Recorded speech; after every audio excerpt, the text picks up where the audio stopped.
Corona ಮಹಾಮಾರಿ ಮತ್ತೆ ಒಕ್ಕರಿಸಿದೆ. ಇಡೀ ರಾಜ್ಯದಲ್ಲಿ ಕೊರೋನಾ ಎದುರಿಸುವುದಕ್ಕೆ ಸನ್ನದ್ಧವಾಗುವಂತೆ ಸರ್ಕಾರ ಸೂಚನೆಯನ್ನು ಕೊಟ್ಟಿದೆ. ಹೀಗಾಗಿ ಇಷ್ಟು ದಿನ ಆಕ್ಸಿಜನ್ ಘಟಕ ಸ್ಟಾರ್ಟ್ ಮಾಡದೆ ಈಗ ಸ್ಟಾರ್ಟ್ ಮಾಡುವಾಗ ಆಕ್ಸಿಜನ್ ಘಟಕ ಸ್ಫೋಟಗೊಂಡಿರುವಂತಹ ಘಟನೆ ನಡೆದಿದೆ.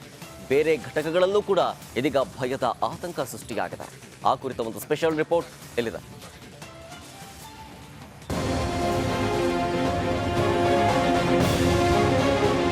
ಒಂದು ಕಡೆ ಕೊರೋನಾ ಆತಂಕ ಶುರುವಾದ ಬೆನ್ನಲ್ಲೇ ಆರೋಗ್ಯ ಇಲಾಖೆ ಹೈ ಅಲರ್ಟ್ ಆಗಿದೆ. ಎಲ್ಲ ಆರೋಗ್ಯ ಕೇಂದ್ರದಲ್ಲಿ ಆಕ್ಸಿಜನ್ ಬೆಡ್ ವ್ಯವಸ್ಥೆ ಮಾಡಿಕೊಳ್ಳುವಂತೆ ಸೂಚನೆ ನೀಡಿದೆ. ಹೀಗೆ ಗದಗ ಜಿಲ್ಲೆಯ ಬೆಟಗೇರಿ ಪ್ರಾಥಮಿಕ ಆರೋಗ್ಯ ಕೇಂದ್ರದಲ್ಲಿ 30 ಆಕ್ಸಿಜನ್ ಬೆಡ್ ವ್ಯವಸ್ಥೆ ಮಾಡುವಾಗ ಏಕಾಏಕಿ ಆಕ್ಸಿಜನ್ ಘಟಕ ಬ್ಲಾಸ್ಟ್ ಆಗಿದ್ದು ಇಬ್ಬರಿಗೆ ಗಾಯಗಳಾಗಿದೆ.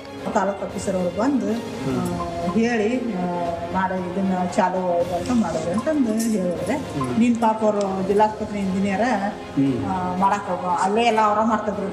ನೀನ್ ಅವರ ಬಂದಾರ ಮಾಡಕ್ ಅವರ ಬಂದ್ರು ಅದು ಈಗ ಐತಲ್ರಿ ವಾಲ್ ಅದು ವಾಲ್ ಚಲೋ ಮಾಡೋಣ ಕೈ ಸುಟ್ಟೈತಿ ಒಬ್ಬ ಮುಖ ಎಲ್ಲ ಸ್ವಲ್ಪ ಬರ್ನದ.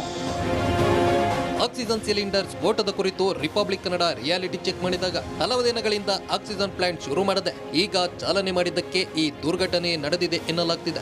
ಇನ್ನು ಇದಕ್ಕಿಂತ ದೊಡ್ಡ ಆಘಾತಕಾರಿ ವಿಷಯ ಅಂದ್ರೆ ರಾಜ್ಯದಲ್ಲಿ ಈ ರೀತಿಯ ಅನೇಕ ಪ್ಲಾಂಟ್ಗಳು ಶುರುವಾಗದೆ ಹಾಗೆ ಬಿದ್ದಿವೆ. ಈಗ ಕೊರೋನಾ ಹಿನ್ನೆಲೆ ಮತ್ತೆ ಆರಂಭಗೊಳ್ಳಲಿದ್ದು ಅಲ್ಲಿಯೂ ಕೂಡ ಇಂತಹ ಬ್ಲಾಸ್ಟ್ಗಳು ಸಂಭವಿಸಬಹುದು ಎಂಬ ಆತಂಕ ಶುರುವಾಗಿದೆ.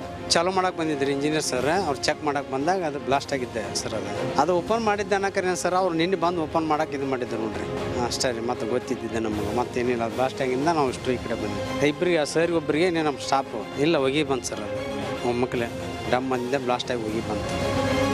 ಕೊರೋನಾ ರೋಗಿಗಳಿಗೆ ಚಿಕಿತ್ಸೆ ನೀಡುವ ಉದ್ದೇಶದಿಂದ ಇಷ್ಟು ದಿನ ಆಕ್ಸಿಜನ್ ಘಟಕ ಆರಂಭ ಮಾಡದೆ ಈಗ ಮಾಡಿದ್ರಿಂದ ಸಂಭವಿಸಿದ ಈ ದುರ್ಘಟನೆ ಕೇವಲ ಗದಗದಲ್ಲಿ ಮಾತ್ರವಲ್ಲ, ರಾಜ್ಯಾದ್ಯಂತ ಶುರುವಾಗದೆ ಇರೋ ಆಕ್ಸಿಜನ್ ಘಟಕಗಳ ಗತಿ ಏನು ಎಂಬ ಆತಂಕ ಶುರುವಾಗಿದೆ.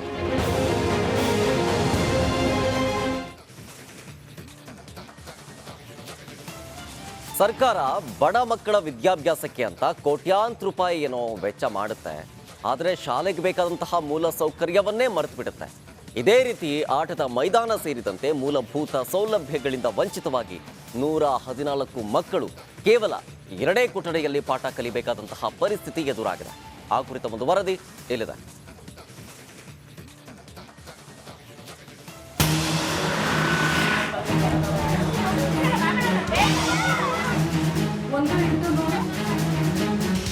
ಒಂದು ಕಡೆ ಶಾಲಾ ವರಾಂಡದಲ್ಲೇ ಕುಳಿತು ಪಾಠ ಪ್ರವಚನ ಕೇಳ್ತಿರೋ ಮಕ್ಕಳು, ಇನ್ನೊಂದು ಕಡೆ ರಾಷ್ಟ್ರೀಯ ಹೆದ್ದಾರಿಯಲ್ಲಿ ಜೋರು ಶಬ್ದ ಮಾಡಿಕೊಂಡು ಓಡಾಡ್ತಿರೋ 106 ವಾಹನಗಳು.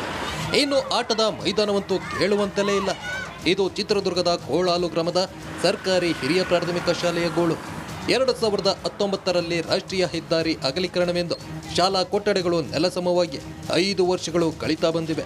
ಅಲ್ಲಿಂದ ಇಲ್ಲಿ ತನಕ ಮಕ್ಕಳ ವ್ಯಾಸಂಗಕ್ಕೆ ದೊಡ್ಡ ಪೆಟ್ಟು ಬಿದ್ದಿದೆ. 1ರಿಂದ 7ನೇ ತರಗತಿಯ 114 ಮಕ್ಕಳಿಗೆ ಇರೋದು ಕೇವಲ 2 ಕೊಠಡಿ ಮಾತ್ರ. ಇನ್ನು ಶೌಚಾಲಯಕ್ಕೆ ಬಯಲೇ ಗತಿ. 2 ಕ್ಲಾಸ್ ಒಂದಾಗೆ ಕುಣಿಸ್ತಾರೆ ಸರ್, ಅದಕ್ಕೆ ಸಮಸ್ಯೆ ಆಗುತ್ತೆ ಸರ್. ಹುಡುಗರೆಲ್ಲ ಹೋಗ್ತಾರೆ ಸರ್, ಬೈಕ್ ಅಂತ ನಮ್ಗೆ ಆಡ್ತಾರೆ ಸರ್.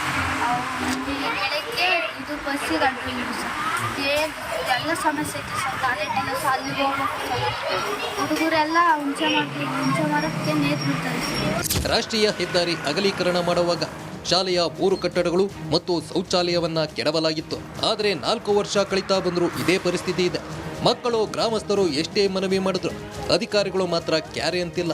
ಗಲಾಟೆ ಗದ್ದಲದ ನಡುವೆಯೇ ಮಕ್ಕಳಿಗೆ ಪಾಠ ಮಾಡಲಾಗ್ತಿದೆ. ನಾವು ಕೂಡ ಮೇಲಧಿಕಾರಿಗಳಿಗೆ ಹೇಳುತ್ತಲೇ ಬಂದಿದ್ದೇವೆ, ಆದರೆ ನೋ ಯೂಸ್ ಅಂತಾರೆ ಇಲ್ಲಿನ ಮುಖ್ಯ ಶಿಕ್ಷಕರು. ಈ ಶಾಲೆಯಲ್ಲಿ ಮೂಲಭೂತ ಸೌಕರ್ಯಗಳು ಸ್ವಲ್ಪ ಕೊರತೆ ಇದೆ. ಮುಖ್ಯವಾಗಿ ಅಂದರೆ ಶಾಲಾ ಕೊಠಡಿ ಇಲ್ಲ. ಈಗ 4 ವರ್ಷಗಳಿಂದ ರಾಷ್ಟ್ರೀಯ ಹೆದ್ದಾರಿ ಪ್ರಾಧಿಕಾರದಿಂದ ಒಂದು 23 ಲಕ್ಷ ದುಡ್ಡು ಆಗಿದೆ. ಬಿಲ್ಡಿಂಗನ್ನು ಕೆಡಬಿಟ್ಟಿದ್ದಾರೆ. ಆ ಅವಧಿಯಲ್ಲಿ ಇದ್ದಂಥ ಶಿಕ್ಷಕರು ಅವಕಾಶ ಕೊಟ್ಟಿದ್ದಾರೆ. ಬಿಲ್ಡಿಂಗು ಅದ್ರ ಬಗ್ಗೆ ಏನಷ್ಟು ಗಮನ ಹರಿಸಿಲ್ಲ ಅನಿಸುತ್ತೆ ನನಗನ್ಸಿದ ಮಟ್ಟಿಗೆ.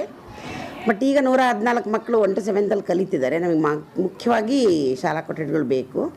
ನೆಕ್ಸ್ಟ್ ಮಾಡಿಕೊಡ್ತೀವಿ 2 ಬಿಲ್ಡಿಂಗ್ ಆದ ತಕ್ಷಣ ಅಂತ ಹೇಳಿದ್ದಾರೆ. MLC ಅವ್ರ ಕಡೆಯಿಂದ 2 ಬಿಲ್ಡಿಂಗ್ ಆಗ್ತಾ ಇದ್ದಾವೆ. ಈಗ ಸದ್ಯಕ್ಕೆ ಅಂದರೆ 1 ಕೊಠಡಿಯಲ್ಲಿ 2 ತರಗತಿಗಳನ್ನ ಹಾಕೊಂಡ್ಬಿಟ್ಟು ನಾವು 5 ಜನ ಶಿಕ್ಷಕರು ಕರ್ತವ್ಯ ನಿರ್ವಹಿಸ್ತಾ ಇದ್ದೀವಿ. ರಾಷ್ಟ್ರೀಯ ಹೆದ್ದಾರಿ ಇಲಾಖೆ ಬಳಿ ಸುಮಾರು 20 ಲಕ್ಷಕ್ಕೂ ಹೆಚ್ಚು ಹಣ ಇದೆ. ಆದರೆ ಸಂಬಂಧಪಟ್ಟ ಅಧಿಕಾರಿಗಳು ಮಾತ್ರ ಮಕ್ಕಳು ಇಷ್ಟು ಸಮಸ್ಯೆಗಳನ್ನ ಅನುಭವಿಸುತ್ತಿದ್ರು ಹಣ ಖರ್ಚು ಮಾಡಲು ಮೀನಾಮೇಷ ಎಣಿಸುತ್ತಿದ್ದಾರೆ. ಅಧಿಕಾರಿಗಳು ಎಚ್ಚೆತ್ತು ಆದಷ್ಟು ಬೇಗ ಮಕ್ಕಳ ಭವಿಷ್ಯಕ್ಕಾಗಿ ಶಾಲೆಯನ್ನ ಅಭಿವೃದ್ಧಿಪಡಿಸಿ ಮಕ್ಕಳ ಉನ್ನತ ಶಿಕ್ಷಣಕ್ಕೆ ನಾಂದಿಯಾಡಬೇಕಿದೆ. Veeresh V Challakere, Republic Kannada, Chitradurga.